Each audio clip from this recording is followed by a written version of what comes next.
Top of the hour. Live from our studio in Georgetown. Kaieteur Radio, 99.1 FM.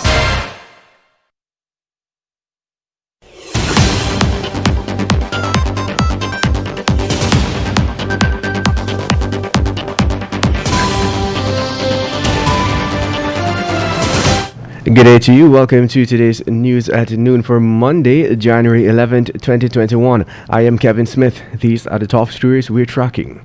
Exxon had offered more gas per day than Guyana needs. Patterson admits Ghana losing hundreds of millions per year in similar arrangement. BK received 70% in payments, but only 15% of works completed for Region 2 Sea Defense. And Patterson's comments to join PPP in renegotiation is an insult to our collective intelligence, says environmentalist Annette Arjun. And taxi driver killed after slamming into parked truck. Stay tuned to stay informed.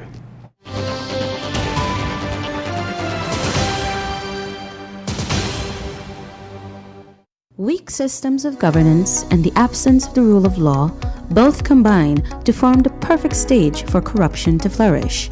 As part of our anti-corruption fight at Kaieteur Radio, we invite you to join us every Tuesday evening from 7:30 p.m. as we embark on a most needed quest to remove the tentacles of corruption from our systems.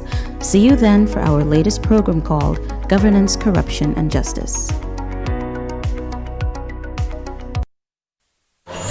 Digicel Prime Bundles just got better with 3 new apps. Watch more with PlayGo. Share more with Sportsmax. Read more news with Loop. Listen more with D-Music. Plus extra data. It's simply more bundled together. 51 gigabytes for 7 days for only $2,000. Live the experience with Digicel. Activate today on the My Digicel app.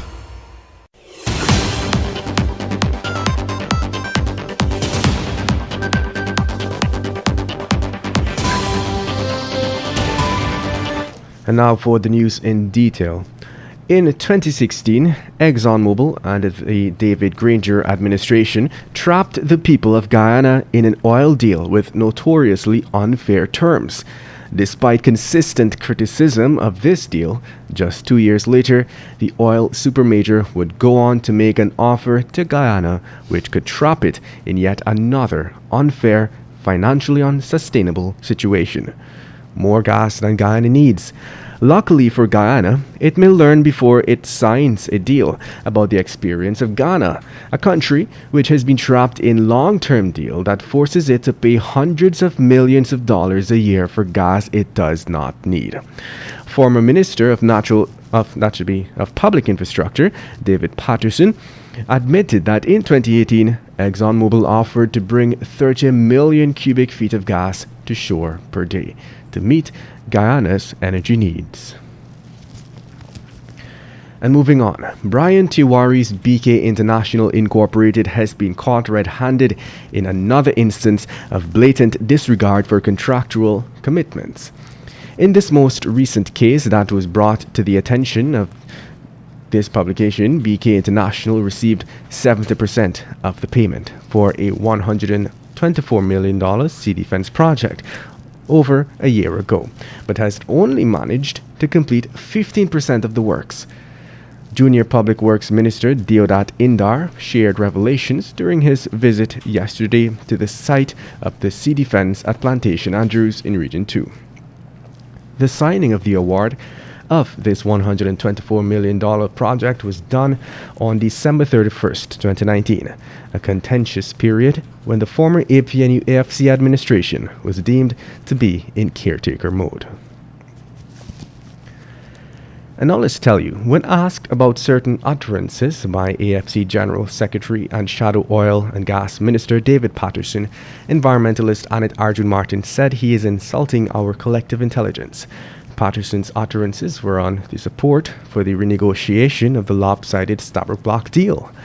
Even though it was the coalition that signed off on the widely criticized agreement with oil giant ExxonMobil, Patterson, on a recent platform, had given assurances that the coalition would lend its support to the governing PPPC should it wish to renegotiate the deal. But his remarks did not sit well with the environmentalist, who stated that the coalition had the opportunity to secure more beneficial terms for Guyana when it signed the deal in 2016. And now let's tell you, 47-year-old Lester Williams, a taxi driver, was killed on the spot yesterday after he slammed into a parked truck along the Soosdijk public road. We were told that Williams met his demise around 2 hours.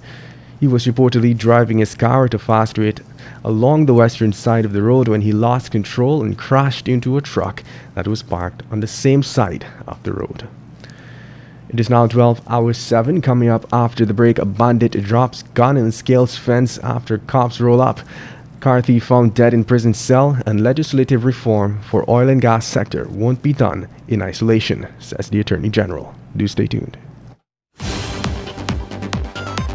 A lot has happened since oil was discovered in 2015. The petroleum industry is an ever-changing web of oil, gas, politics, and money. It gets complicated sometimes, but we can bring you all the latest developments and include you in the discussions here on Kaieteur Radio. So tune in to 99.1 or 99.5 FM every Tuesday night at 20 hours for Petroleum 101 with me, your host, Kamal King. Kaieteur Radio, the radio with a difference.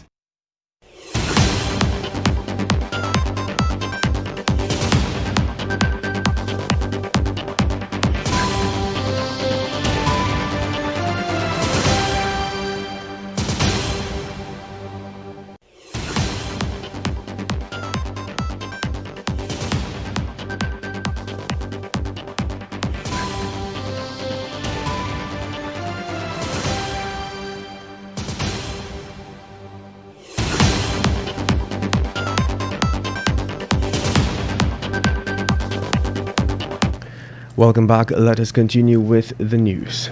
A suspected bandit on Saturday dropped his gun and scaled a fence after patrol ranks rolled up on him at Penny Lane and Aubrey Barker Road in South Rhymeville, Georgetown. According to police, the ranks were conducting patrol duties within the area during the evening hours when they heard a loud explosion. Suspecting that it was a gunshot, they followed the direction where they believed the sound emanated. The cops made their way into Penny Lane and then west onto Aubrey Barker Road, where they saw two men exiting a silver Toyota Fielder wagon. One of them had a gun in his hand. Upon noticing the police, the car drove away speedily, leaving the two men behind. The armed bandit dropped his gun and ran with his partner into a nearby yard. The cops gave chase, but they managed to escape the lawmen by scaling a concrete fence and scurrying away. A manhunt has been launched. Meanwhile, a 44-year-old man who was remanded to prison just a few days ago for stealing a motor car was yesterday morning found dead in his cell at the Lusignan prison on the east coast of Demerara. According to a statement by the Ghana Prison Service, the dead man has been identified as Roger Samuels of Parfit Harmony, West Bank, Demerara. Samuels was housed in Unit 1 along with 7 other prisoners at the time. Reports are that around 6 hours, the duty officer of the prison was in the process of unlocking the prisoners for their usual bath time when he observed the man lying on his bed motionless. The police commander and health officials were informed immediately of the situation. About an hour later, a doctor conducted an examination on the man and pronounced him dead. And moving on, because the oil and gas sector is part and parcel of Guyana's economy, its legislative reform will not be tackled in isolation.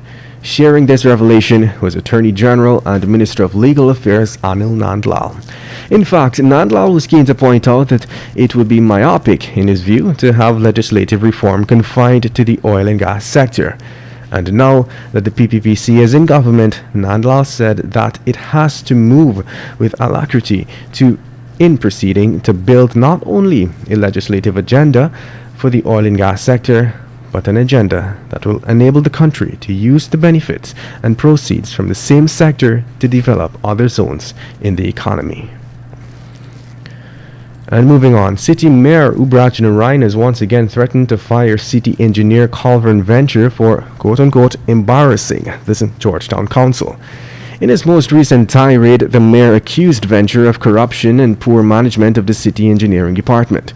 The mayor noted that Venture continues to behave in a negligible manner despite several warnings about his lax approach towards the execution of his duties at the council. The mayor noted that he is not willing to put up with Venture any longer since his attitude is reflecting negatively on the council. It is now 12 hours 11, time for your COVID-19 update. 2 more persons succumbed to the COVID-19 yesterday, increasing Guyana's COVID-19 death toll to 169. The deceased persons were listed as a 58-year-old male from Region 4 and a 39-year-old male from Region 7. Additionally, 33 new infections were recorded yesterday, taking the total toll to 6,574. 314 patients are in home isolation, 50 are in institutional isolation, and 5 are in the COVID-19 ICU. And coming from CNN, UK is now at the worst point of the pandemic. England's chief doctor warns as 7 mass vaccination centers are opened. The U.S. has reported more than 100,000 coronavirus hospitalizations for 40 consecutive days as officials try to ramp up the pace of vaccinations. Only about 6.7 million people have received their first shot out of the more than 22 million COVID-19 vaccine doses distributed in the U.S. so far, according to CDC data. And the World Health Organization team investigating the origins of the coronavirus pandemic will arrive in China on Thursday, according to Chinese officials. And that brings us to the end of today's News at Noon. I am Kevin Smith. Thank you for listening. Want value for your advertising dollar? Then place your ads on Kaieteur Radio's news.